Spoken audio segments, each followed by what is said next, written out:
iniciar con...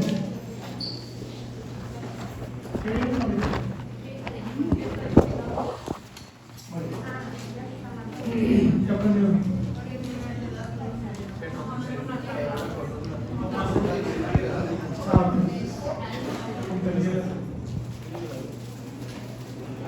Muy bien, hoy vamos a estar viendo el tema de inflamación y reparación. Ya conocemos cosas un poquito más complicadas que lo que estábamos viendo, que es bastante sencillo. Pero está más bonito. ¿Qué están viendo ahorita en Farma? ¿Todavía? No sé, es muy rápido. Muy bien. Entonces vamos a hablar un poquito de inflamación y reparación, que es una de las cosas que más van a estar tratando toda su vida. De hecho, la inflamación inicia o está relacionada con casi todas las enfermedades.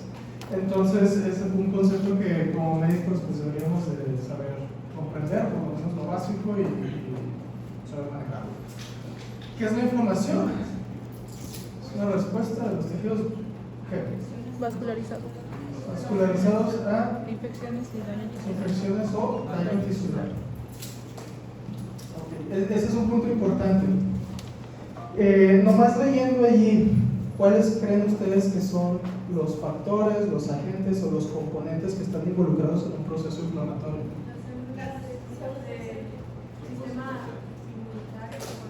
Los leucocitos, ¿sí? ¿Qué más? Los neutrófilos son leucocitos. los fagocitos. Los macrófagos son leucocitos también. Los patógenos, o sea, bacterias, virus, parásitos, todo eso. Pero dicen que también daño tisular, o sea que hay otras cosas que nos pueden dañar. Fibroblastos para la reparación, muy bien. El complemento está muy bien. Proteínas plasmáticas. Okay. Esto es ¿ya les pasé la guía de estudios? Bueno, ya están ahí prohibidos, pero no. Ok. No está asignado. No está asignado. Vayan contestando para el lunes. ¿Para qué? Muy bien. ¿Lunes?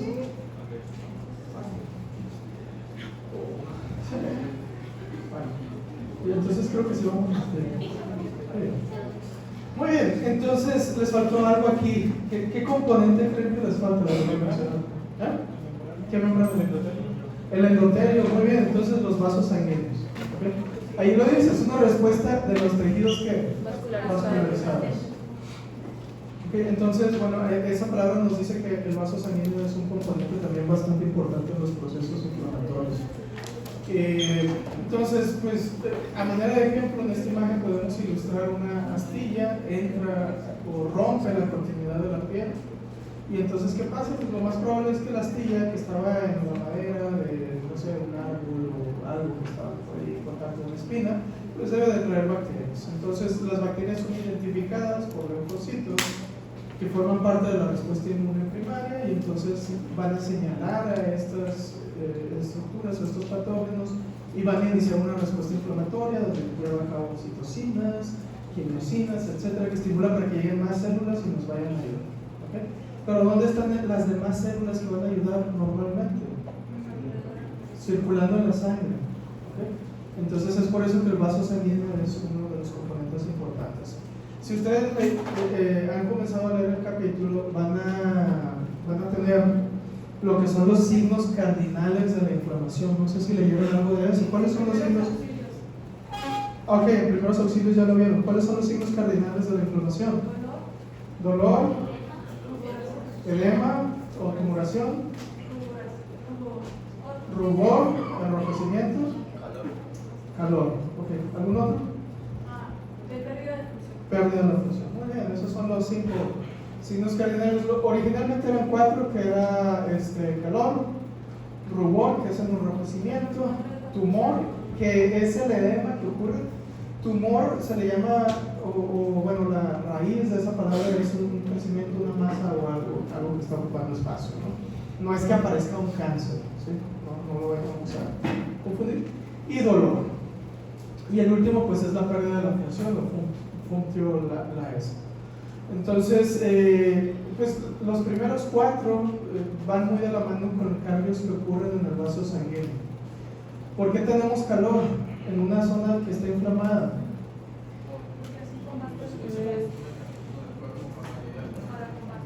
Nada más de eso.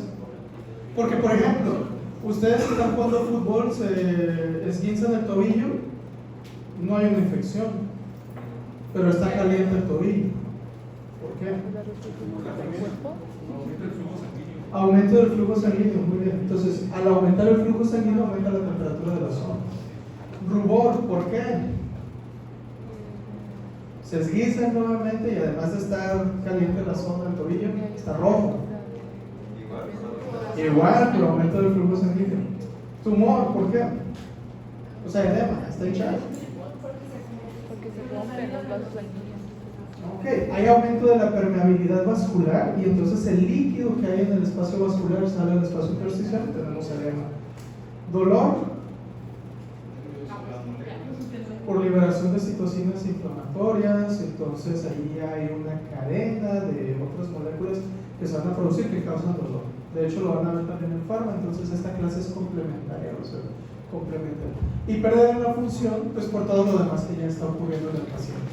Si yo tengo dolor en el tobillo cada vez que piso, pues ya no voy a poder caminar, ¿no? Entonces estoy perdiendo la función de mi tobillo por el dolor que estoy teniendo.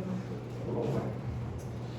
Principales mediadores entonces de la inflamación, pues tenemos los leucocitos, ya sean neutrófilos, macrófagos, eosinófilos, linfocitos, etc. Mencionaron inmunoglobulinas, ¿no? Bueno, inmunoglobulinas son mediadores, están muy asociados a lo que son los linfocitos B, ¿verdad? Y moléculas del complemento, eso sí lo mencionaron. Entonces el complemento también es otro mediador de la inflamación, que vamos a ver más adelante. Y entonces, ¿cuáles son los pasos para que se lleve a cabo una respuesta inflamatoria?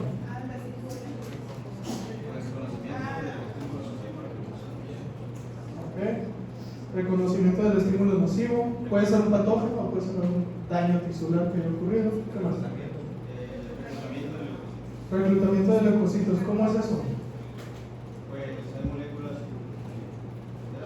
Se le llaman, son señales que atraen. Ok, les vamos a llamar citocinas. Entonces, primero es necesario que se identifique el agente ofensor, células, moléculas tisulares.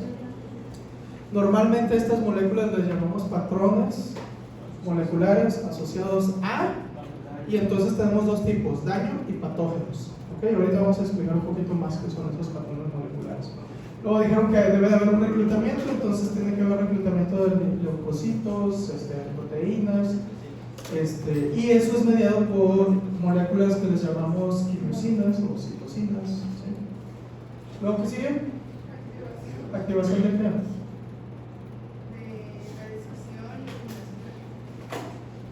¿Activación de qué?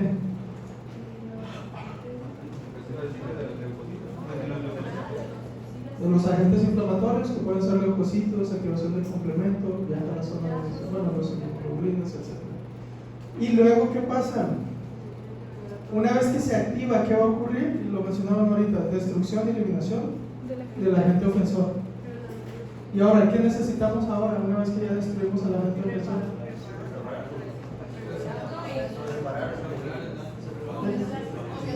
Regular, muy bien.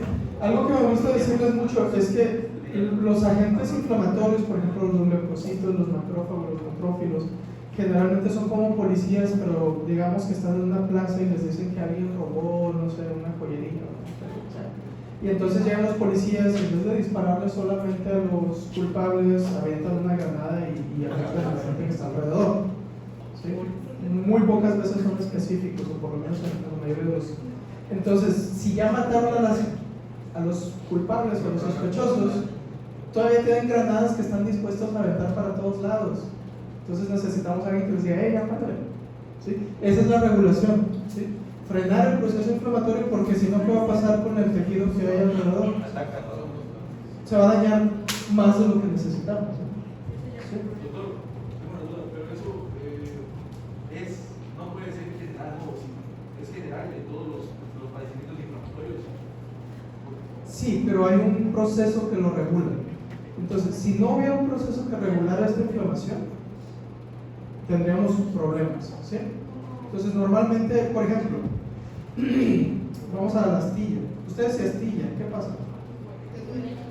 Sí, duele. ¿Y luego qué pasa después de un tiempo? Digamos que se inflama la zona, puede que aparezca pus. ¿Qué está pasando en el tejido allí alrededor? Se está destruyendo todo, ¿sí? Tejido sano y las bacterias. ¿Okay? Y necesitamos que entonces haya un proceso donde se frena esto y va a mejorar. La intensidad del daño varía, entonces a veces lo único que tienes es inflamación, dolor, pero quiere decir que hay un daño al tejido ahí. En los casos en los que no se lleva a cabo la regulación, puede ser por enfermedades inmunitarias. Vamos a tener enfermedades, ¿sí? Entonces, ¿Y quiénes regulan? ¿Aquí mis estadísticas? buena pregunta. No sé.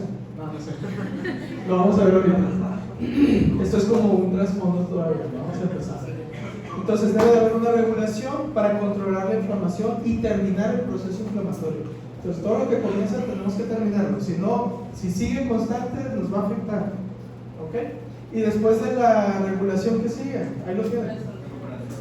Hay que reparar lo dañado. Pues si aventamos una granada y explotó y destruyó algunos edificios y hay gente muerta, inocente ahí, bacterias muertas, tenemos que recoger todos los cuerpos, tenemos que empezar otra vez a armar las estructuras, los edificios y todo, ¿no?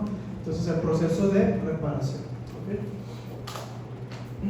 Y entonces se restaura el tejido dañado. Esos serían los pasos de la reacción inflamatoria, ¿ok? Y entonces vamos a hablar un poquito nuevamente de componentes de respuesta inflamatoria. Decimos, tenemos los leucocitos, vasos sanguíneos. Algo muy curioso, en muchas enfermedades que van a ver a lo largo de la patología, los vasos sanguíneos son bastante importantes. Algo que se ve tan sencillo y llega a ser muy relevante. ¿Qué consecuencias vamos a tener de la inflamación? Además de que nos va a ayudar a curarnos de una infección o, bueno, nos va a ayudar a limpiar una zona que está dañada, etc. Algo que mencionamos ahorita, la inflamación, a diferencia de la apoptosis, donde no hay respuesta inflamatoria, siempre que hay inflamación hay daño a los tejidos. ¿Sí? Entonces, entra una bacteria, hay inflamación, va a haber daño a los tejidos en esa zona. La inflamación va a causar daño. ¿Sí? Entonces, entra una bacteria a mi piel y ese enrojecimiento que se puede hacer en la zona me está indicando que ahí hay un daño. ¿Sí? Ese edema me dice que allí hay un daño en ese tejido. ¿Sí se entiende? ¿Sí? Entonces, los procesos inflamatorios causan daño de los tejidos. Pero muchas veces eso es necesario para... ¿Qué pasa al final del proceso inflamatorio? Los pasos que dijimos ahorita. Hay reparación o resolución. ¿Sí? Entonces, por ejemplo, si yo me fracturo, voy a tener inflamación. Pero esa inflamación, aunque daña tejidos alrededor, es un daño que está controlado. Y posteriormente de que se controla o se regula, viene el proceso de resolución. Entonces, ¿qué va a pasar con ese hueso que está fracturado? Se va a reparar. Entonces, la inflamación, mientras está bien regulada, debe de terminar o tener un desenlace bueno.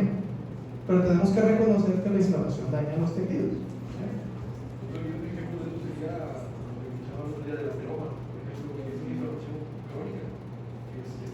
Sí, lo vamos a ver en el siguiente capítulo después de este, creo, o más adelante cuando veamos vasos sanguíneos, pero puede que hablemos un poquito de eso más adelante. Sí. Pero sí. Piensen en cualquier proceso inflamatorio, no sé, neumonía. Hay daño en los tejidos, pero al final debe de haber una resolución. Si no hay resolución, vamos a tener problemas. No sé, ¿se les ocurre alguna cosa? Otitis. Todos los procesos mientras estén regulados, todo bien, ¿sí? Pero debemos de reconocer que sí hay un daño en el tejido siempre que haya inflamación. Ahora, otra cosa que puede ocurrir es que se desarrollen enfermedades a consecuencia o como parte de un proceso inflamatorio. Por ejemplo, pacientes que tienen el sistema inmune activado cuando no lo deberían de tener pueden llegar a desarrollar enfermedades autoinmunes. O por ejemplo, las personas que tienen alergia están teniendo una inflamación, ¿sí? que es la alergia, en consecuencia de algún agente que esté desencadenando esa alergia. ¿Okay? Pacientes con artritis reumatoide tienen una inflamación crónica, pacientes con aterosclerosis, que lo mencionaron ahorita, pacientes con fibrosis pulmonar, diabetes o Alzheimer. Entonces, casi todas las enfermedades, no quiero pecar de exagerado, pero una gran parte de las enfermedades que van a ver ustedes, de alguna manera están relacionadas con inflamación. ¿Sí? Entonces, ¿qué ocurre en la respuesta inflamatoria? Varias características que vamos a tener. ¿Okay? Normalmente la dividimos en dos tipos, tal vez hayan escuchado esto: inflamación aguda o inflamación crónica. ¿Okay? Es el tipo de respuesta inflamatoria que normalmente tienen o que los libros nos presentan. ¿Okay? Entonces, esto es lo que los libros dicen. Ahorita vamos a platicar un poquito de por qué digo esto. Entonces, la inflamación aguda generalmente tiene un inicio rápido. Quiere decir que ocurre algo y en cuestión de minutos u horas ya estoy teniendo los signos cardinales de la inflamación. ¿Okay? Me pica una abeja y ¿qué pasa? ¿En cuánto tiempo desarrollo los datos de que hay inflamación en esa zona? En segundos, pasa rápido, ¿no? De hecho, me pica y ya me está doliendo, ¿no? Entonces, aunque tiene que ver más con la toxina que llega, minutos a horas, ¿ok? En cambio, la inflamación crónica, ¿cuánto tiempo lleva para desarrollarse? Días o a veces meses. Es más lento el proceso.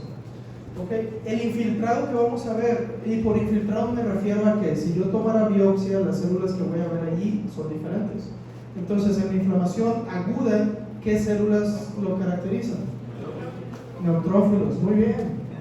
Y en la inflamación crónica, ¿qué vamos a ver? Monocitos, o sea, macrófagos. Vamos a ver o monocitos, macrófagos es lo mismo, o linfocitos. Normalmente decimos células mononucleares, porque los linfocitos tienen un solo núcleo, que no es lobulado, y los macrófagos tienen un solo núcleo. Entonces vamos a ver células mononucleares, células plasmáticas, monocitos, macrófagos, linfocitos. Ahora, el tipo de lesión que va a ocurrir en los tejidos. Normalmente en la inflamación aguda el daño es leve. Sí, se puede perder por un absceso y es una inflamación aguda, pero generalmente ese daño es reparable, por eso decimos que es leve el daño que se crea. ¿Sí? Entonces, ustedes, no sé, les pica una abeja y no van a quedar con una cicatriz. ¿Sí? Espero. ¿Okay? O se astillan, se les hace un absceso, se quita la astilla, se duele el absceso y no queda cicatriz. Entonces, a pesar de que el daño es muy llamativo y que duele, se puede reparar. ¿Okay? En cambio, un paciente que tiene inflamación crónica, el daño a los tejidos de alrededor es más grave, entonces generalmente nos va a dejar una cicatriz, ¿sí? Que se puede ver o podemos interpretarla como fibrosis. Por ejemplo, si yo tengo un paciente con inflamación crónica del pulmón, por cualquiera que sea la causa, lo más probable es que termine un pulmón con fibrosis. ¿Sí? Si yo tengo inflamación crónica en algún otro componente de mi cuerpo, lo más probable es que se vaya a generar cierta fibrosis en ese tejido. Ahora, datos locales y sistémicos. Generalmente en la inflamación aguda, los datos que tienen clínicos son muy llamativos, muy exagerados. Entonces, ustedes les pican la abeja y les duele y les están, me duele mucho. ¿Sí? En cambio, un paciente que tiene inflamación crónica de muchas semanas, meses, para cuando va a buscar ayuda es porque ya tenía esto desde hace mucho y era una molestia leve, pero pues no le molestaba tanto como para ir a consultar, y cuando vaya estaba muy avanzada la inflamación. No sé si me explico, pero espero que se vaya entendiendo. ¿Okay? Entonces aquí vemos dos imágenes. La primera es de un apéndice y lo que estamos viendo es principalmente neutrófilos a través de la pared del apéndice. Entonces podemos decir, este paciente tiene una apendicitis aguda. El sufijo itis quiere decir inflamación y el apellido agudo pues ya nos dice, es un proceso inflamatorio agudo que muy probablemente cuánto tiempo de evolución debe de llevar. No puede llevar más de 2 días. Cuando bien le va y ya en esos casos ya parece se muere. Muy bien. En cambio que es un pulmón, estamos viendo aquí algunos linfocitos, una célula gigante multinuclear, que es un montón de macrófagos que hicieron fusión, ¿sí? Entonces, esto me habla de que hay inflamación crónica. Y entonces, si yo veo esta biopsia, tendría que deducir probablemente este proceso inflamatorio lleva semanas, ¿sí? O meses, probablemente. ¿Sí se entiende? Ahora, el libro nos plantea esto: hay inflamación aguda y hay inflamación crónica. ¿Creen que puedo tener inflamación crónica con datos de inflamación aguda? ¿O se excluyen mutuamente? No, se puede. Sí, porque no hay verdad. Bueno, pero razónenlo. O piensen en algún ejemplo. No voy a decir tu ejemplo. Vamos a dejar de sorpresa. ¿Cómo dijo el ejemplo? ¿Puedo tener inflamación crónica y al mismo tiempo inflamación aguda? ¿En el mismo órgano, en la misma persona, en el mismo momento?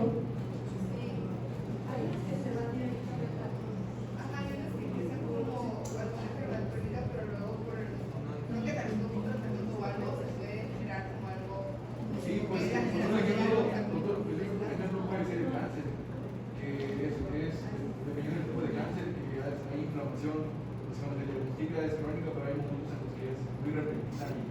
El cáncer es un apartado aparte. Pero voy a ver inflamación crónica normalmente.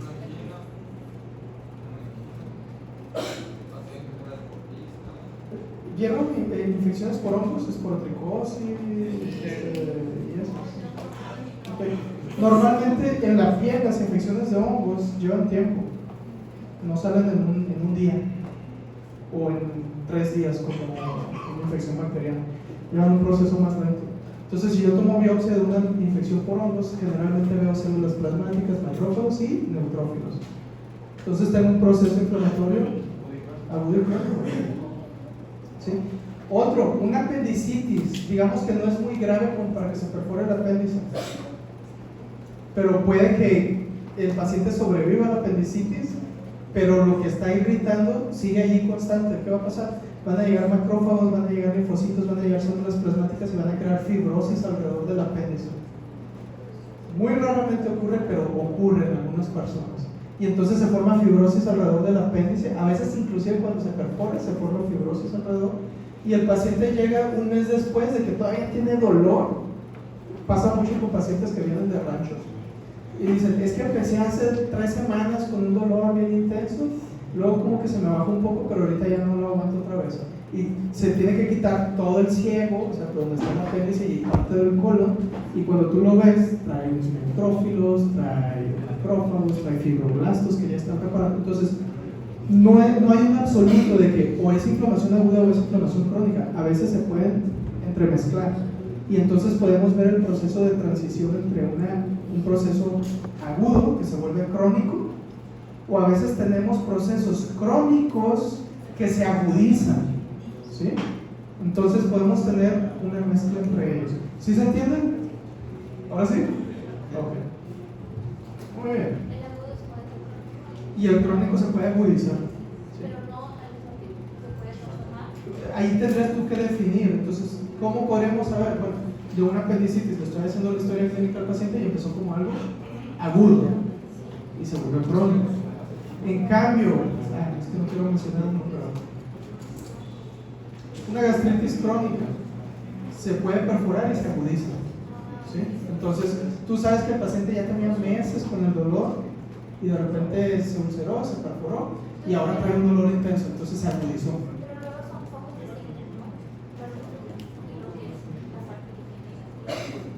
Son procesos.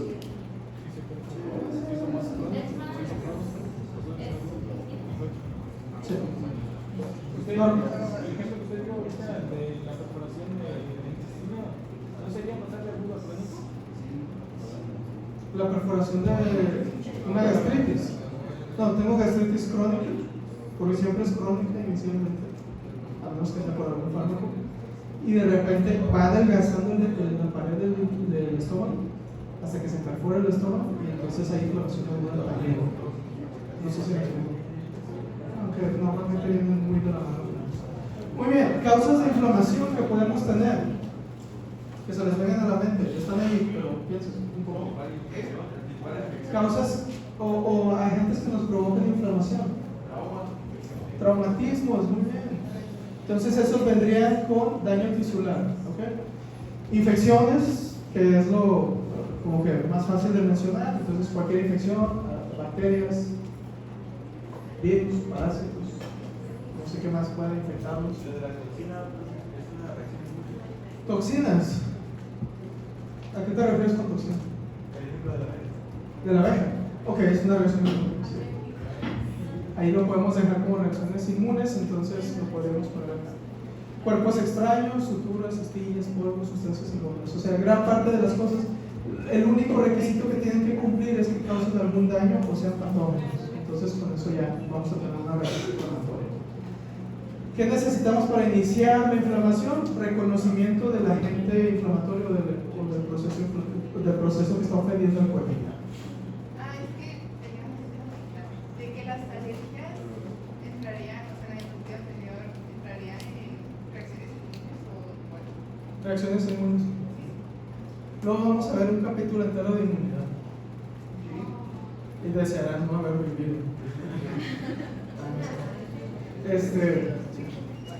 Entonces, para iniciar la inflamación necesitamos reconocer las moléculas que nos avisan que hay algo que potencialmente puede dañar al cuerpo, ¿sí? A final de cuentas, la inflamación es una respuesta para proteger a todo el sistema, ¿sí? Entonces, tenemos receptores microbianos. Estos pueden ser receptores o receptores de patrones moleculares asociados a patógenos. ¿Y qué es un patrón molecular asociado a patógenos? Son moléculas que pueden ser de la pared bacteriana o productos que desecha la bacteria y que hacen contacto con ese receptor y el receptor se activa, ¿sí? Entonces pueden ser carbohidratos, pueden ser proteínas, casi siempre son carbohidratos, pueden ser toxinas que actúan sobre ese receptor. ¿Dónde se encuentran estos receptores? En la membrana plasmática, en endosomas y también en el citosoma. También tenemos sensores de daño celular. Entonces hay receptores de interleucina 1 en los leucocitos, y si hay contacto de interleucina 1 con ese leucocito, se activa ese leucocito. Hay proteínas circulantes que pueden activar la respuesta inflamatoria. La más importante es las proteínas del complemento. Y también tenemos receptores de anticuerpos y receptores de complemento en los leucocitos. Entonces, nuestras células inflamatorias o nuestros leucocitos tienen diferentes receptores que al hacer contacto con su molécula específica van a activarlos y entonces inician la respuesta inflamatoria, ¿okay? Entonces, por ejemplo, los macrófagos, los neutrófilos tienen receptores de patrones moleculares asociados a patógenos, y entonces cuando, digamos, es como que un cabellito de la bacteria se soltó y hace contacto con el macrófago, y el macrófago va a estar, aquí hay una bacteria, la va a buscar y la va a producir, ¿sí? Entre otras cosas, digo, no es un cabello, pero son proteínas o moléculas que pueden soltar. No, pues son glicerina, ¿no? Es en ocasiones de que daña la célula de ADN. Sí, es parte de la información. Venía junto con lo que mencionaste ayer, el ácido úrico, ADN. ATP. El ADN también es un patrón molecular asociado a ADN, que era lo que habíamos mencionado. Entonces, ahorita estábamos diciendo patrones moleculares asociados a patógenos. Están los otros que son patrones moleculares asociados a daño, que nos hablan de que una célula fue dañada y entonces activan también una respuesta inflamatoria. Entonces, nos podemos meter ahí. Tres principales componentes para la inflamación aguda. Una es que va a ocurrir dilatación de los vasos sanguíneos, ¿sí?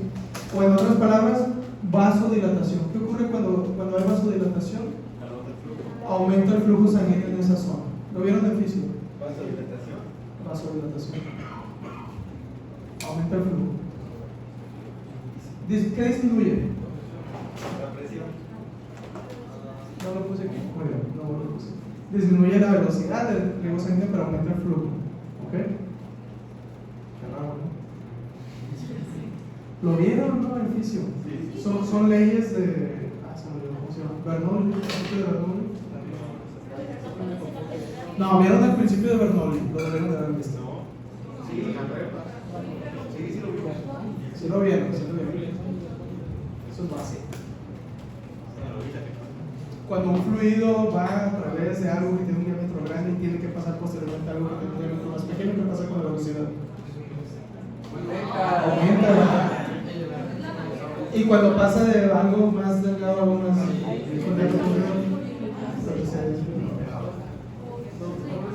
sí, es un principio para todos los fluidos. Física es fisiología. Muy bien. Entonces, si hay dilatación de los capilares, aumenta el riego sanguíneo, pero también ocurre otra cosa. ¿Qué pasa con el vaso sanguíneo si se dilata? ¿Qué pasa con las células?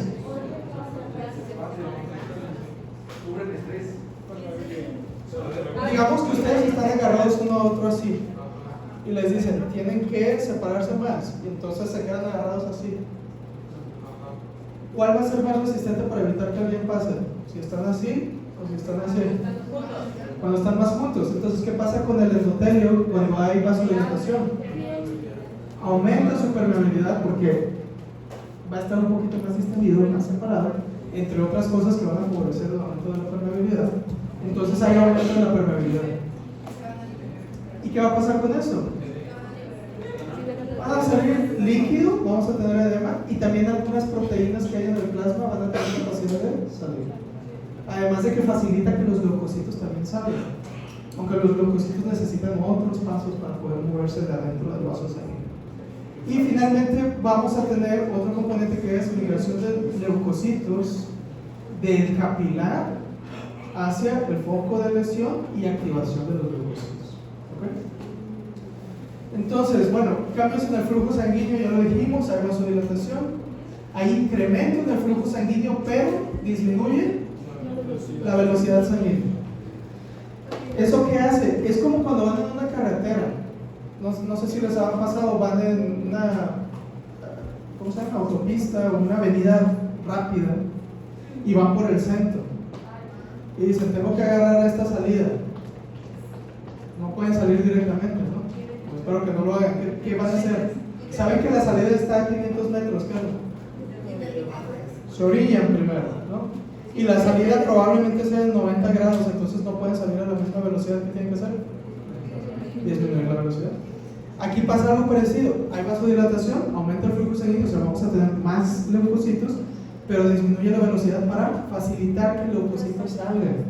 Si el leucocito va muy rápido, se pierde la salida y termina en, ¿cómo se llama? Saltillo. Ya me ha pasado, no sé. Me da un miedo ir por ese lado. Bueno. Muy bien, entonces, disminuye la velocidad. A eso generalmente le llamamos estasis. ¿Sí? Estasis. Muy bien. Otra cosa que dijimos que ocurre, hay cambios en la permeabilidad. Eso es por la retracción de las células endoteliales. Y entonces tenemos factores o moléculas que facilitan ese aumento de la permeabilidad vascular. Los van a ver en farma, entonces hay que aprenderlos. La histamina es una molécula, una amina que aumenta la permeabilidad vascular. Entonces, cuando hay liberación de histamina en un tejido, ¿qué va a pasar con ese tejido? Va a tener edema. ¿Sí? Bradicinina, leucotrienos también facilitan el aumento de la permeabilidad vascular. La acción de estas aminas y proinflamatorias, pues generalmente lleva alrededor de unos 15 a 30 minutos. Es, por ejemplo, para que esté bien acentuado, lo vamos a ver más en pacientes asmáticos. La histamina es uno de los de más rápida acción, pero su efecto es de corta duración. Entonces, por ejemplo, les pico una abeja, se libera histamina y rápidamente hay edema. Pero pasa, si les dan un antihistamínico o algo, disminuye rápido. Entonces, la histamina es buena, pero también no a la vez porque dan antihistamínicos, ¿no? Ahorita tomaremos nuestras conclusiones. ¿Alguien tiene asma? ¿Sí? Bueno, ¿se te ha cerrado la garganta? ¿Sí? Que por alguna, o sea, es un asma alérgica, algo en específico? Gatos, perros, ¿no? Ya tiene tiempo que no me pego lo que pasó cuando corría.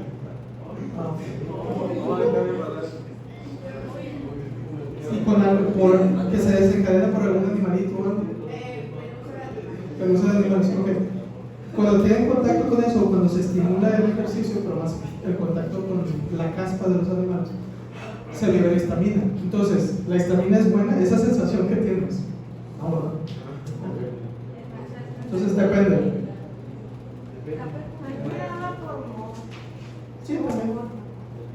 Hay muchos desencadenantes. Hasta hay una por tomar aspirina. ¿Qué cosas? Muy bien. Otra cosa que puede aumentar la permeabilidad vascular es un daño directo al endotelio. Por ejemplo,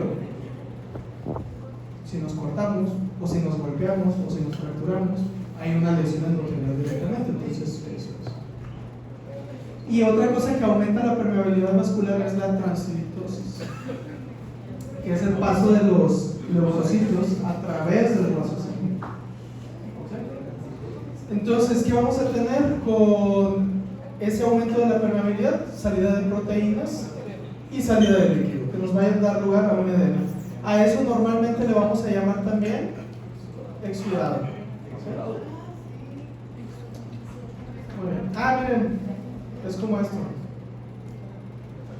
¿Sí? Normalmente los que van de este lado van más lento que los que van en el centro, ¿no? A menos de que. A menos que estén en Monterrey y no sepan manejar. Muy bien. Entonces, vamos a ir hablando un poquito de lo que hacen los leucocitos cuando hay este aumento de la permeabilidad capilar. Una cosa que van a hacer es una migración. Ellos saben que tienen que tomar la siguiente salida. Entonces se tienen que orillar en el vaso sanguíneo. Entonces vamos a ir observando que el leucocito que iba en el centro se empieza a mover a la orilla del vaso sanguíneo. Va disminuyendo su velocidad. Ahora, el leucocito normalmente no va como un carro de que avanzando así directamente, sino más bien es como la llanta del carro, va rodando. Entonces el leucocito empieza a rodar y al ir rodando saca unos bracitos que le sirven para poder agarrarse de otras moléculas que están abajo, ¿sí? Como unos ganchitos. Entonces al ir rodando se va agarrando de los ganchitos, como va muy rápido no se agarra inmediatamente, sino que ¿qué va a ir haciendo? Frenando poco a poco. ¿Okay? Una vez que frena, tiene que hacer una unión más estable, entonces se agarra de unos ganchitos que ya tienen cuerda y un segurito para que ya no se vaya a ir, y entonces ahora sí tiene que atravesar el vaso sanguíneo. Ahorita lo vamos a ver un poquito más, pero es más o menos esto. Hay una migración de los leucocitos hacia la orilla, y como hay una retracción del endotelio porque hay vasodilatación, va a ser más fácil que los leucocitos atraviesen eso. ¿Okay? Aquí lo vamos a ver un poquito mejor. Entonces, este reclutamiento, que eso se le llama llevar leucocitos hacia un sitio, empieza con un rodamiento, ¿sí? Para ese rodamiento, antes de eso, tiene que haber una marginación, que es lo que les decía, se tiene que ir a la orilla. Y de hecho, cuando ustedes estén manejando, si tienen una salida a 500 metros o 1 kilómetro, agarren el carril, no lo vayan a agarrar inmediatamente al momento. Entonces, bueno, es algo que los leucocitos sí saben hacer, mucha gente no entiende. Entonces, hay que hacer una marginación. Aquí lo estamos viendo, y de hecho aquí vemos varias cosas. Entonces, tendrían ustedes que escoger a un leucocito, son los que están de color verde, y seguir su trayecto para que vean cómo van saliendo. Está difícil, ¿no? Una vez que hacen su rodamiento, o al ir haciendo más bien su rodamiento, expresan unas moléculas que se llaman integrinas, tienen otra glicoproteína que es la de Lewis. Pero las integrinas hacen contacto con otras moléculas que son selectivas, ¿ok? Entonces, esos bracitos que les dije que se agarran de ganchitos son integrinas, y los ganchitos les vamos a llamar selectivas, ¿sí? Hay dos, E y P, pero díganme selectivas, no nos metamos en tanto problema ahorita. Entonces, ¿qué va a ir pasando con la velocidad del leucocito? Disminuye. Va disminuyendo, disminuyendo, disminuyendo hasta que se para. Una vez que se para, tiene que hacer una adhesión estable o adhesión. O sea, tiene que quedar pegado ahí. ¿Okay? Y entonces ahí se empiezan a expresar otros ligandos que se llaman ligandos de integrinas o ICANS, y esos hacen una unión estable. Una vez que ocurre eso, hay otras proteínas que tienen tanto los leucocitos como el endotelio, que se llama CD31 o PECA, y ese CD31 es otra molécula que facilita que el leucocito pase del espacio intravascular al espacio extravascular. A eso le vamos a llamar transmigración o migración transendotelial. Una vez que salió el leucocito, ¿ahora qué tiene que hacer? Las bacterias están acá, pero él salió aquí del vaso sanguíneo. ya hizo la migración transendotelial, ahora tiene que hacer una migración tisular a través del tejido, ¿ok? Y ahí se empieza a agarrar a otras moléculas, principalmente fibronectina es una de ellas, y eso le ayuda a ir avanzando a través del espacio extracelular o de la matriz extracelular. ¿Sí se van entendiendo los pasos? Entonces, ¿cuál es el primer paso del leucocito en el reclutamiento? Marginación. Segundo paso, rodamiento. ¿Qué proteínas son importantes allí? Vamos a quedarnos con estas porque son las que les voy a preguntar. Las selectivinas. Okay. Una vez que termina el rodamiento, ¿en qué fase o cómo le llamamos a ese periodo? Adhesión. ¿Cuáles son las proteínas importantes ahí? Integrinas, ¿sí? Selectivinas. Muy bien. Después de eso, ¿qué sigue? La migración. Primero es transendotelial. ¿Proteína importante ahí? PECA o CD31. Es más fácil CD31. ¿Ok? Y una vez que se da la migración transendotelial, ¿qué falta? La migración tisular. Hay otras proteínas ahí involucradas, pero nos vamos a quedar con una. ¿Cuáles son? Fibronectinas. ¿Que se acuerdan? Glicoproteínas adhesivas, nectinas. ¿Sí? Bueno, y pues ya llega allí y hace su acción, su actividad.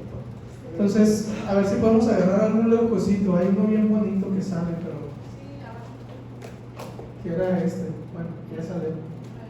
Es que no está en la parte exacta, pero se fijan como vienen así del centro, pero ¿dónde hay mayor concentración de leucocitos? En la orilla del vaso. ¿Sí? Hay uno que logra salir aquí y se va moviendo para allá. ¿Sí? Entonces, ahí estamos viendo todos los pasos de manera rápida. Creo que está a tiempo real, pues. ¿Vamos bien? Aquí está en caricatura. Entonces, ¿cómo se llaman estas proteínas? Selectivinas. ¿Dónde están? En el endotelio. ¿Okay? Ahorita vamos a volver a hablar de cómo es que aparecen estas. ¿Okay? Dijo que las proteínas importantes en la transendotelial eran las CD34. ¿Cuáles eran en la tisular?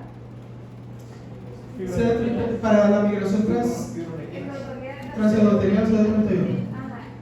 Para la migración tisular, vamos a hablar ahorita de una, pero hay varias. ¿Okay? Entonces nos vamos a quedar con fibronectina. No sé dónde está el control.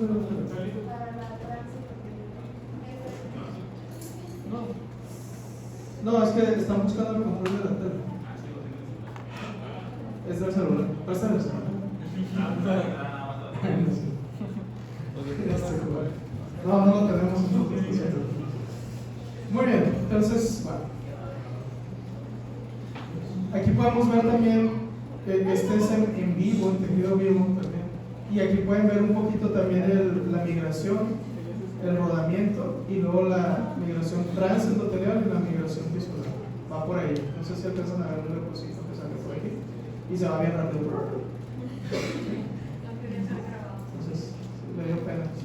Ahora, ¿cómo saben los leucocitos que tienen que llegar al sitio donde está el daño? Por señalización, ok. ¿El complemento? Igual había otras moléculas que... Ok, el complemento puede actuar, ¿sí? Para avisarles. Entonces, a ese movimiento, además de que le podemos llamar migración, al movimiento de los leucocitos hacia el sitio donde está el daño o hacia el sitio donde deben de ir a inflamar, le podemos llamar quimiotaxis. ¿Sí? Taxis es de movimiento y quimio es pues, mediado por sustancias químicas. Muy bien. Entonces tenemos quimioatrayentes. Hay quimioatrayentes exógenos, que son productos bacterianos. Puede ser un pelito que se le cayó a la bacteria, por así decirlo, ¿no? ¿Okay? Algo que desprende la bacteria, ya pueden ser sustancias de la pared bacteriana o productos que estén produciendo la bacteria, o pueden ser quimioatrayentes endógenos. Entonces pueden ser citocinas, puede ser el complemento o algunas otras sustancias como metabolitos del ácido araquidónico, como leucotrenos o gusanos. Entonces hay una gran cantidad de quimioatrayentes, ¿sí? Lo de esta diapo, para que entiendan, es que el leucocito es capaz de saber dónde va a estar la inflamación gracias a estos quimiotrayentes. ¿Okay? ¿Y cómo es que sabe a dónde moverse con el quimiotrayente? ¿Eh? Sí, va a enseñar, pero ¿cómo sabe de dónde viene la señal? Porque hay un montón de grupos de. Creo que había leído antes de que había un montón de grupos y dicen que hay un montón. Pero ¿cómo sabes? No tiene ojos. Es porque por la membrana celular, ¿no? Que está destacada de la comunicación intercelular. Bueno, tiene receptores para el quimiotrayente, sí. Pero ¿cómo sabe a dónde tiene que ir? ¿Saben cómo los tiburones detectan una presa que puede ir? Por la sangre, sí, pero ¿cómo saben dónde hay que ir? Sí, pero ¿cómo saben a dónde hay que ir? Detectan una molécula de sangre y luego empiezan. Y luego acá hay más sangre. Y luego acá hay mucha más sangre. Entonces a eso le llamamos gradiente de concentración. Entonces, un ejemplo. ¿Ven estas tres pastillitas? Estas tres pastillitas están secretando quimiotrayentes. Entonces, ¿dónde va a haber más quimiotrayentes? ¿Acá? ¿O aquí en el centro de las tres? En el centro de las tres. En el centro de las tres. ¿Okay? O vamos a hacer una actividad. Agarran un compás y entonces hacen un circulito aquí, hacen otro circulito acá y hacen otro circulito acá. ¿Dónde se concentran más círculos? Y entonces el leucocito sabe, va detectando dónde hay mayor concentración del quimiotrayente y dice, tengo que ir para allá. ¿Sí? Fíjense, otra cosa, fíjense el movimiento del leucocito. Es un movimiento que le llamamos ameboide. ¿Sí?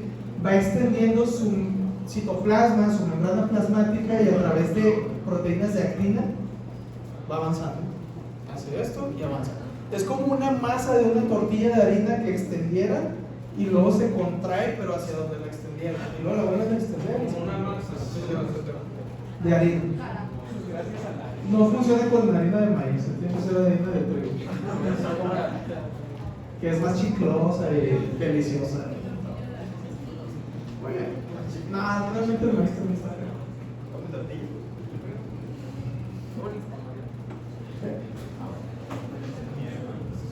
Soy mexicano.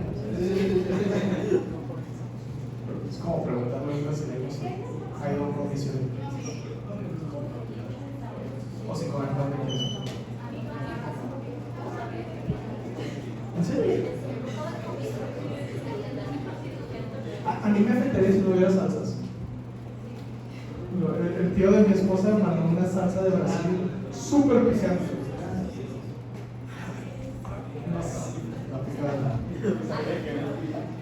Y él estaba así que pues, estamos en conversación por cámara y dice, te va a picar un montón, pruébala. Y quería ver que yo me enchilaba. Pero sabe rica, pero... Muy bien. Ahora, determinantes del tipo de infiltrado. ¿Qué células van a estar en el sitio de inflamación? Ya dijimos ahorita, dependiendo si es inflamación aguda o crónica. Pero esto va avanzando, va cambiando. Entonces, esto es generalmente, hay excepciones, ¿ok?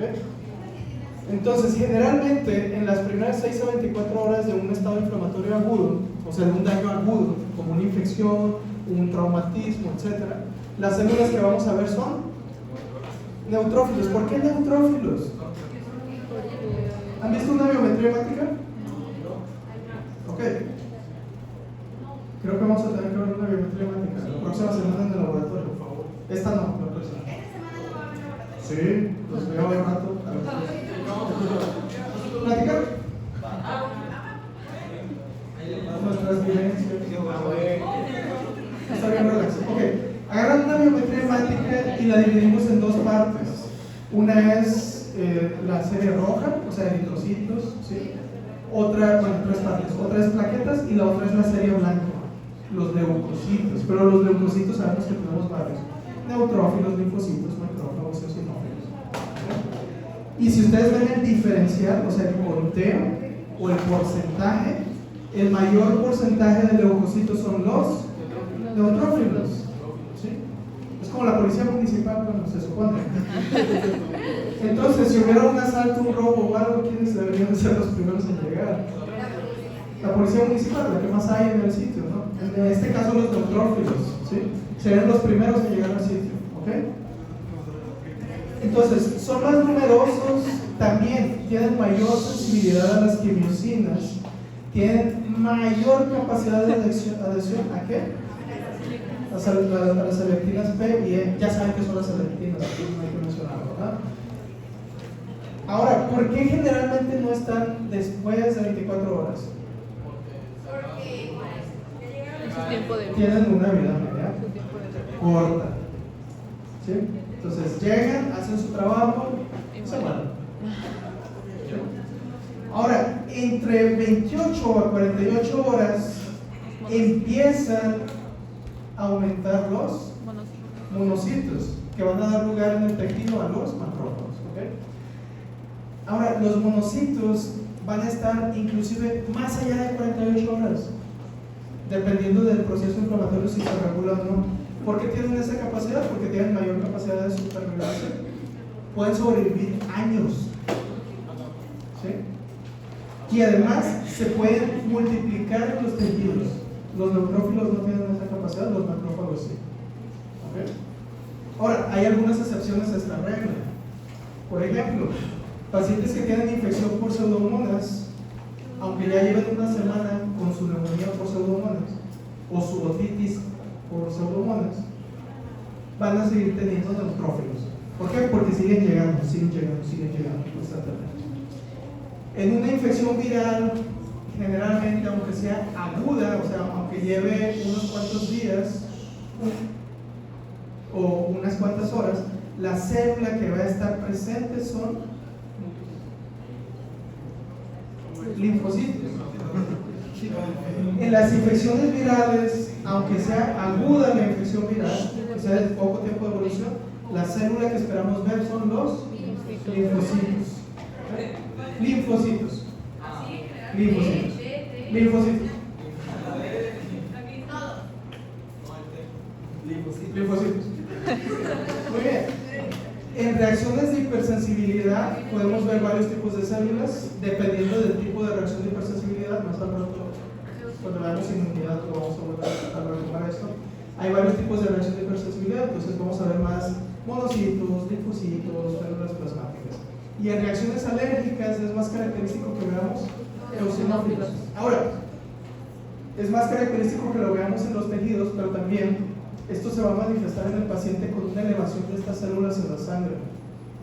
Entonces, si yo tengo un paciente con una infección en los pulmones, llega con ustedes y trae fiebre, trae tos, trae esputo, que es salida de moco purulento, y está saturando poco, y ustedes dicen, ah, pues es una neumonía, pero puede haber neumonías virales, bacterianas, por hongos o por micobacterias, o sea, una tuberculosis.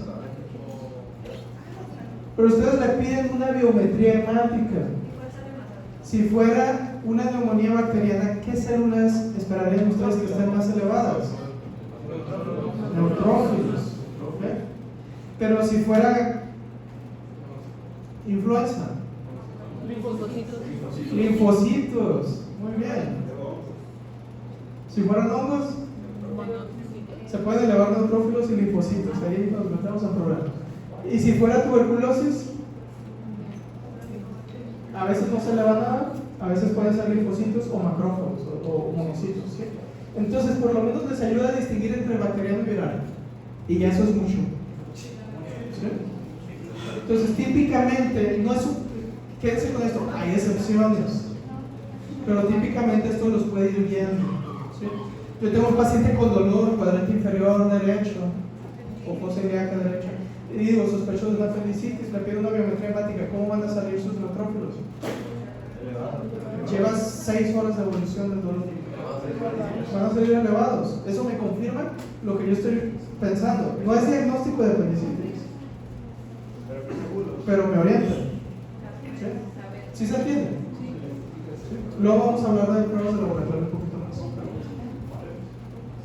Ok, se activa la célula inflamatoria, el leucocito, neutrófilo o macrófago, se activa. ¿Qué van a hacer? Fagocitosis. Tienen que fagocitar lo que está haciendo daño allí. Puede ser una bacteria, puede ser, si una célula explotó, pues los restos celulares de la necrosis, etc. Entonces, ¿qué va a hacer qué tiene que hacer el neutrófilo o el macrófago? Tiene que reconocer lo que va a fagocitar. Entonces, tiene receptores especiales que reconocen los productos a fagocitar. Una vez que los reconoce, hay un acoplamiento, o sea, se pega, se une a ellos, los abraza, y entonces, ¿qué viene? Los tiene que engullir, hacer. Los receptores están en la célula, en el macrófago como tal. En la superficie. De hecho, aquí está viendo. ¿Y el ligando cuál sería? Tipo, el que va a activar el receptor para que vaya con él. El que va a hacer contacto con el receptor.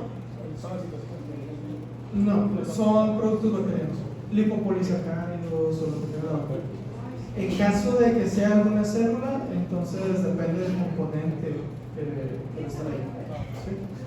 Entonces, si se fijan, aquí hay bacterias y está bien rápido, pero si se le quedan observando un poquito, pueden ver cómo llega aquí el macrófago, empieza a detectar las células, las introduce a su citoplasma y adiós bacterias. ¿Sí? Entonces, y aquí lo podemos ver un poquito más despacio. Entonces, aquí tenemos ¿qué es esto? ¿Un vacío o un coco? No veo. Entonces, allí tiene receptores en la superficie, el macrófago, en este caso es neutrófilo. El neutrófilo tiene receptores en la superficie, hace contacto con moléculas de la bacteria. Y entonces, ¿qué está haciendo con su citoplasma? Lo empieza a rodear, está haciendo un acoplamiento. Una vez que lo rodea, ¿sí se fijan cómo va aumentando el citoplasma aquí? Lo introduce a su propio citoplasma, entonces eso le llamamos engullimiento. Entonces, el macrófago o el neutrófilo hacen fagocitosis a esa vesícula en el citoplasma que contiene lo que fagocitó, le vamos a llamar fagosoma. ¿Sí? Ahora, si se fijan aquí, tenemos lisosomas. Entonces, mientras la bacteria está en el fagosoma, el ambiente que hay a su alrededor es el mismo que había fuera de la célula. No pasa nada. Entonces, ¿qué necesitamos? Destruirla. Entonces, el fagosoma se tiene que unir a un lisosoma y las enzimas que hay en el lisosoma deben de destruir a la bacteria o al producto que fue fagocitado. Entonces, al unir fagosoma con lisosoma se forma el fagolisosoma. ¿Ok? Y entonces ahora sí debe de haber una destrucción bacteriana y todos los fragmentos se van a utilizar posteriormente. ¿Ok? Y esa es una de las partes más importantes que van a venir en el examen. Lo siento. Bueno, entonces, preguntaron, ¿qué receptores son? Bueno, les podríamos llamar en general receptores fagocíticos. Hay varios tipos. Entonces, tenemos receptores de tipo TOL, que reconocen lipopolisacáridos. Tenemos receptores fagocíticos específicos, que también reconocen algunos otros componentes de la bacteria. Hay muchos. No nos vamos a meter en problemas. Y receptores que les llamamos receptores carroñeros. Hay varios tipos de receptores que tienen los leucocitos que son capaces de reconocer lo que van a fagocitar. Hay ciertas moléculas que facilitan la fagocitosis y les vamos a llamar opsoninas. Pueden ser principalmente inmunoglobulinas que se pegan a la bacteria o pueden ser productos del complemento que se unen también a la pared del patógeno. Dije bacteria, pero patógenos. Entonces, las opsoninas más importantes en nuestro cuerpo es IgG y una proteína del complemento que se llama C3b. Eso lo vimos en esto, ¿verdad? Complemento, sí. Okay. Entonces, ustedes sí saben. Sí. Y bueno, hay algunas otras que son lectinas plasmáticas y entonces el macrófago o el neutrófilo tiene receptores también de lectinas. ¿Ok? Entonces, bueno, Todo eso nos lleva a eso.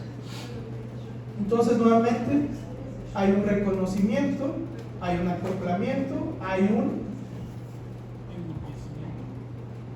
engullimiento o un tragamiento, no sé cómo le dirían. Engullimiento. Suena raro.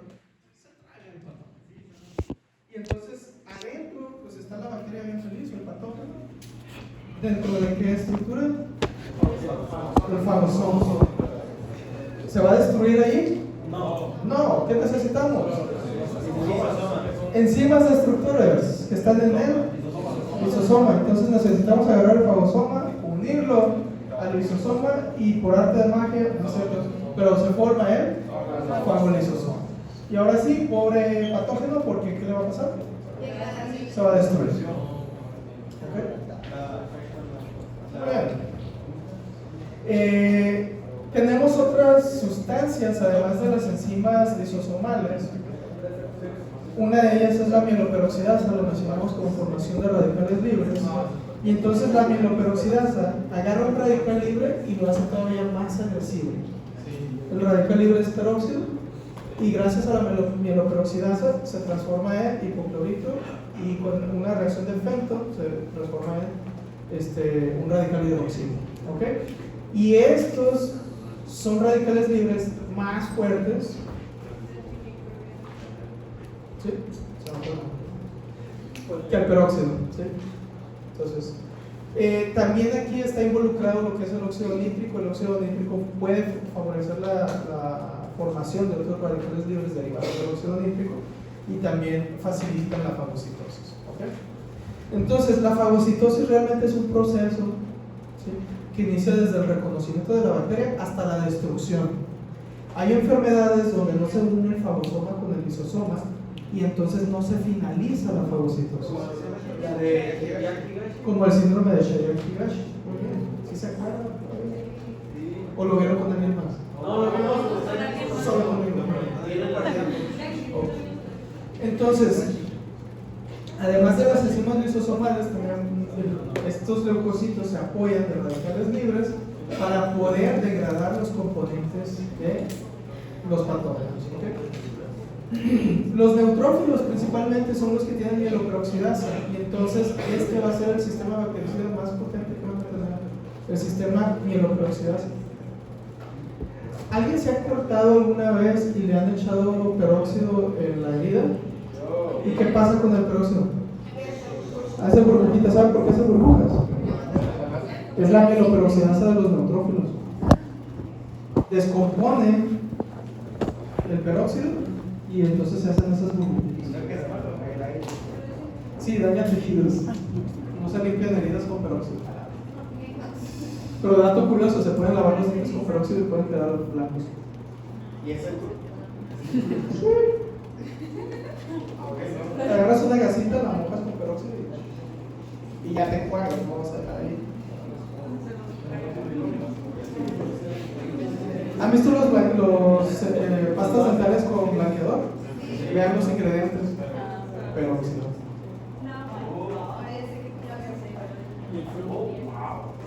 Es para fortalecer los dientes con relación, no es para blanquear.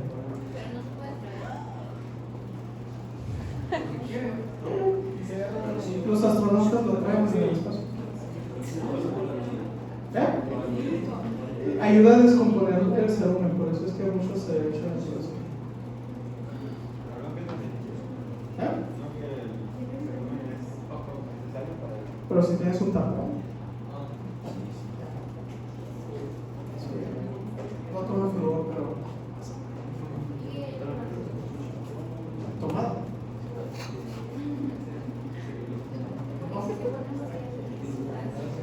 No, pues te enjuagas.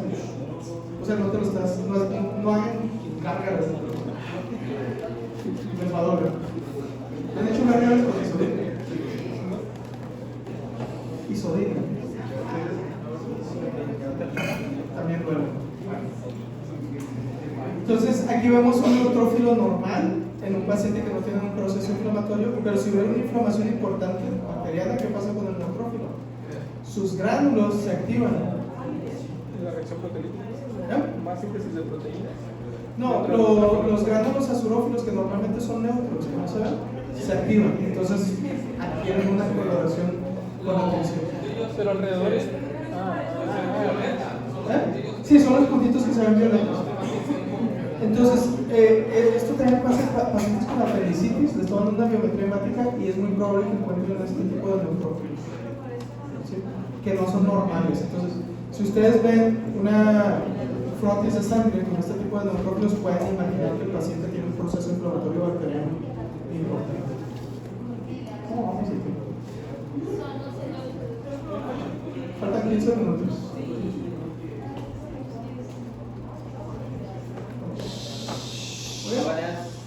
Entonces, ¿qué enzimas hay en los lisosomas? Esto lo habíamos visto.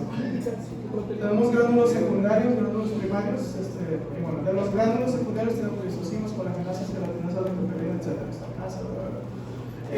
Hay mieloperoxidasa, lisosimas, defensinas, hidrolasas ácidas, que luego vamos a hablar un poquito de defensinas y hidrolasas ácidas, y proteasas neutras. Las proteasas neutras son importantes en los leucocitos porque le ayudan al leucocito a ir avanzando a través de la matriz extracelular, principalmente porque degradan componentes de la matriz extracelular. ¿Okay? Entonces, para que el neutrófilo pueda llegar al sitio, pues imagínense, hay unas bandas de colágeno por todos lados que tienen que hacer, ir cortando eso para poder ir avanzando a través del tejido. Pero ¿cómo lo hace si se supone que como que se pega a la membrana y saca las cosas o los va secretando conforme va avanzando y no crean que es muchísimo, pero ¿qué va haciendo? Pues si secreta proteasas, ¿qué va a pasar con el colágeno que hay ahí? Lo destruye y sigue avanzando, entonces ya estamos teniendo un daño al tejido. Por eso les digo, el proceso inflamatorio nos lleva a daño tisular, pero también tenemos sistemas que inactivan la acción de estas proteasas para todo mantenerlo dentro del control. Entonces, una de las antiproteasas más importantes es alfa-1 antitripsina, pregunta de examen, y este es el principal inhibidor de la elastasa de los neutrófilos. ¿Okay? Entonces, la elastasa degrada las fibras elásticas que hay en los tejidos, ¿sí? Y facilita el avance. Pero ¿qué pasaría si no tenemos alfa-1 antitripsina? Que puedes buscarlo como deficiencia de alfa-1 antitripsina. Pues entonces hay destrucción constante de la matriz extracelular, y si hay destrucción necesitamos un proceso de reparación, y esa reparación constante nos va a llevar a que se desarrolle fibrosis. ¿Okay? Entonces, por ejemplo, pacientes que tienen deficiencia de alfa-1 antitripsina terminan con fibrosis pulmonar por el proceso constante de degradación de la matriz extracelular. Bueno, esto ya lo habíamos hablado alguna vez también en esto. Hay un tipo de muerte celular programada que se llama netosis, que es cuando los neutrófilos producen sus trampas extracelulares de neutrófilos, que no es otra cosa más que su material genético que están expulsando. ¿Sí? Entonces forman como una red que va a funcionar como una barrera física, entonces evita que las bacterias se puedan diseminar más allá del tejido que están infectando, facilita la contención de la infección, limita también el daño tisular, y va a ser una respuesta principalmente frente a bacterias. Estoy teniendo mucha competencia. ¿Qué onda? Digo, si quieren, opinen, pero no están platicando tanto, por favor. Si no, no hay problema. Si se salen de la clase, de todas maneras, me paso lista. ¿Sí? O sea, me molesta más que estén platicando a que se levanten. Muy bien, entonces aquí estamos viendo, este es un primer recuadro donde vemos algunos neutrófilos, reconocieron algunas bacterias que están alrededor, y lo que es naranja es el material genético que están expulsando. ¿Sí? Es como si vomitaran sus propios intestinos, no sé cómo ponerlo. O se abren la panza y se la avientan. ¿Sí? Ya lo habíamos mencionado una vez. Aquí tenemos otro neutrófilo que murió, y el material genético que se ve aquí pues está envolviendo a unas bacterias que se ven bacilares y que están flageladas. ¿Qué será?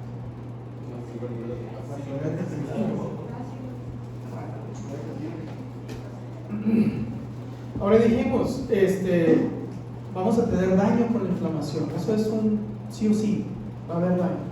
Entonces, como parte de la inflamación vamos a tener un daño colateral que es pues, la respuesta que tenemos contra las infecciones. ¿Okay? Entonces tenemos enfermedades que causan daño agudo. Estos son ejemplos, pero pues, casi todas las enfermedades están relacionadas con infección. Y entonces el síndrome de estrés respiratorio agudo, pues el principal agente que está causando daño en el pulmón son neutrófilos. En el asma, lo habíamos mencionado pero ahorita, el principal agente que está dañando los tejidos inicialmente son los eosinófilos, ¿okay? En las primeras horas. En una glomerulonefritis pues depende, pero puede ser anticuerpos, puede ser complementos, puede ser neutrófilos, puede ser linfocitos, monocitos, varía. En un shock séptico, principalmente lo que va a causar daño al cuerpo va a ser la liberación exagerada de toxinas. ¿Okay? Entonces tenemos varios factores ahí. Shock séptico. Bueno, ahorita cuando veamos tromboembolismo, trastornos hemodinámicos, que es el capítulo 4 lo vamos a decir, pero es una falla en la perfusión, en la distribución de sangre. Entonces, se liberan muchas citocinas, eso causa una reacción exagerada de vasodilatación. Y si se vasodilata en todos lados, la presión baja, se cae. Entonces ya no hay perfusión tisular y demás. Algo así. Lo dije muy simple, pero luego lo vamos a ver más. Ok. Y en casos de inflamación crónica, por ejemplo, en una artritis, pues las principales células mediadoras son linfocitos, macrófagos, anticuerpos. Hay asma crónica, curiosamente. Aquí, fíjense, aquí hay que corregir. Aquí son mastocitos. En esta. Aquí. Le quitan esto que dice eosinófilos y ponen mastocitos. Y acá abajo sí son eosinófilos. ¿Okay? En la aterosclerosis, pues vamos a ver principalmente macrófagos, linfocitos, fibrosis pulmonar, macrófagos y fibroblastos. ¿Okay? Entonces, ¿qué va a causar daño? Pues el daño colateral va a dañar los tejidos, ¿no? También puede ser una respuesta inflamatoria inapropiada. Puede que no tengamos un agente patógeno, puede que no tengamos un daño tisular, pero una célula inflamatoria se activa. Esa es una respuesta inadecuada. O los que son alérgicos al polen. El polen no nos causa daño, entonces el cuerpo durante los primeros años de desarrollo aprende que el polen no es dañino y no crea respuestas inflamatorias contra ello. Pero hay niños que las mamás los mantienen aislados, que no dejan que toquen nada de tierra, etc. Entonces se mantienen aislados de todos estos patógenos. Y cuando son adultos, el cuerpo no reconoce estos agentes como algo no dañino y entonces crea una respuesta inflamatoria inapropiada. Y muchas veces también es, además de inapropiada, es excesiva. Entonces vamos a tener reacciones alérgicas o asma o algunos otros problemas. ¿Okay? Estoy dando el ejemplo de la teoría de la higiene, pero no es la única razón por la cual se podría desarrollar estas alergias. No crean que solo las mamás que tuvieron a sus hijos bien cuidaditos contribuyen a eso. Por eso dejen que el niño esté lleno de tierra por los Una pregunta. luego lo baño. A lo de los sí, con el ejemplo que puso de la aterosclerosis. Estaba viendo que hay un tipo que creo que es un tipo de linfocito, el TH1. Ese es proinflamatorio, entonces respecto a lo de la presión, hay dos. Pero ¿de qué depende que, por ejemplo, en este ejemplo de la enfermedad, de qué depende que la placa sea más gruesa que la otra? Todo lo vamos a ver. Te prometo que lo vamos a ver. En serio, tenemos un capítulo para eso. Pero qué bueno que preguntaste. Luego lo vemos. Bueno, una vez que se llevó a cabo toda esta respuesta inflamatoria, fagocitosis, el daño a los tejidos, etcétera, ¿qué necesitamos? Porque está ocurriendo un daño, necesitamos regularlo, frenarlo. Ya eliminamos el agente ofensor, ¿qué tenemos que hacer? Parar la inflamación. Entonces tenemos que finalizar la respuesta inflamatoria. ¿Qué factores contribuyen a que se pare esta respuesta inflamatoria? Pues los mediadores inflamatorios se producen en ráfagas rápidas. O sea, no están constantemente estimulando para que haya inflamación. Se produce, se degrada, si todavía está el agente ofensor, se vuelve a producir, se vuelve a degradar. Una vez que ya no está el agente ofensor, ya no se va a producir, entonces va disminuyendo. Pero no es lo único. Los mediadores inflamatorios, generalmente, los de fase aguda, generalmente tienen una vida media corta. O sea, los neutrófilos y adhenovirinos viven poco tiempo. El complemento se degrada rápidamente. Los inmunoglobulinos, una vez que hacen contacto con algo, pues ya no funcionan más. Entonces, bueno, son unas de las cosas. Lo otro es que hay señales de autorregulación. Vamos a hablar más adelante de esto. Hay ciertos linfocitos y ciertos macrófagos que en vez de estimular que haya más inflamación, paran la inflamación. ¿Ok? Entonces, le avisan al resto de las células de que "Hey, ya estuvo bueno, párate, dejen de golpearlo, ya está muerto", cosas así.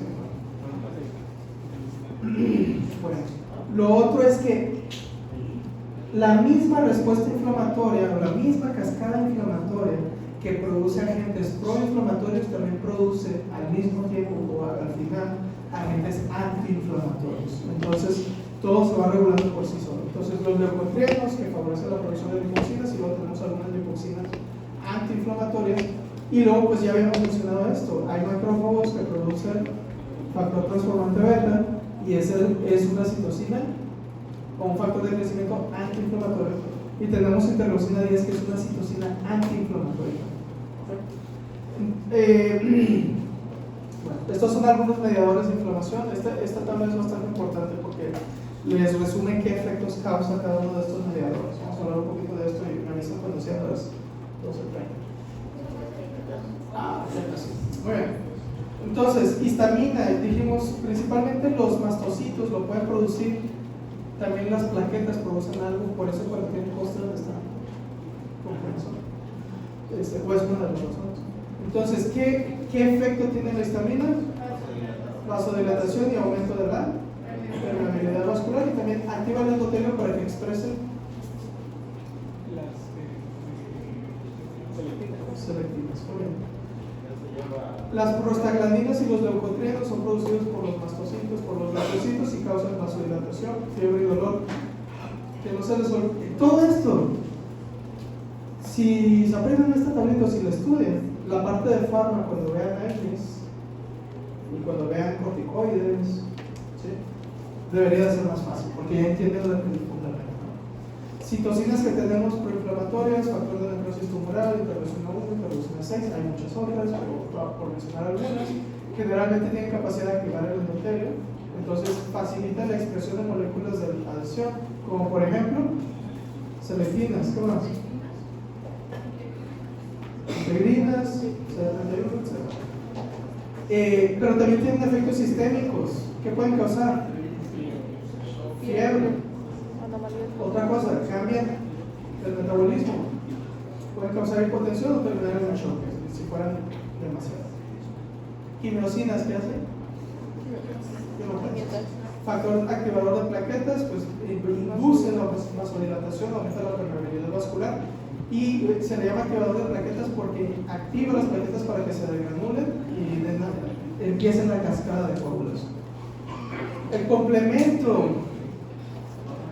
¿quién lo produce? Hígado.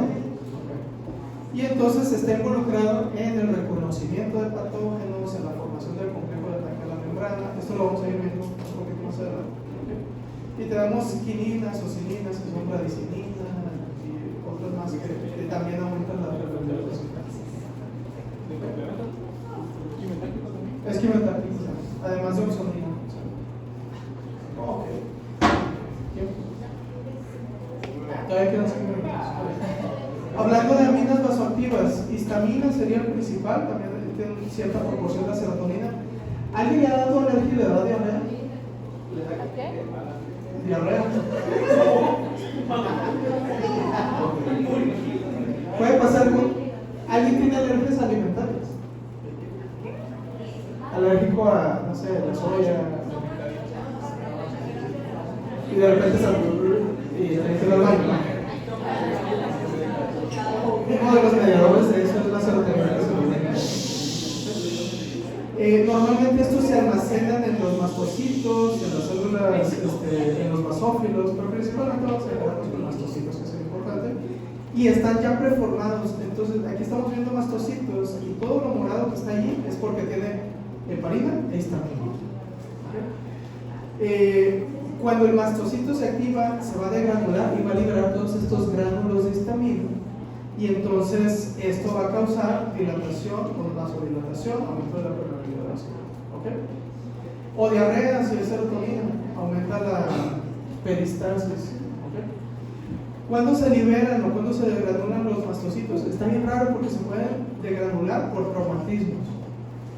Entonces hay vasodilatación, enrojecimiento y todo. Muy raro, pero a algunas personas nos ocurre por cambios en la temperatura, como frío, calor. Yo sí estoy en un ambiente muy frío y luego paso algo caliente, empiezo a sentir comezón en todo el cuerpo. No sé si les pasa. No es a todos, a algunas personas les pasa. Bueno, puede ser. Odio el calor. Reacciones de hipersensibilidad tipo 1, que son reacciones alérgicas, o contacto con anafilotoxinas, como C3A o C5A.